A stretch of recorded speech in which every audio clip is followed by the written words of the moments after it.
Hi guys, today we will make Millet Tycoon's video of tier makers.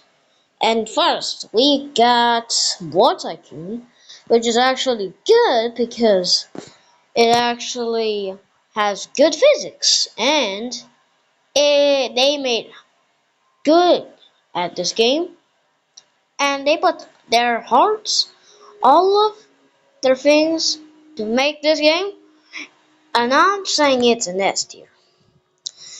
Military Tycoon kinda suck because you gotta restart the whole base, which is I'm gonna put it into D, D, Warfare Tycoon, which I kinda like this game because you can buy tanks like an M1 Abrams just costs like 800 $800,000, which I bought it, but I kinda get bored.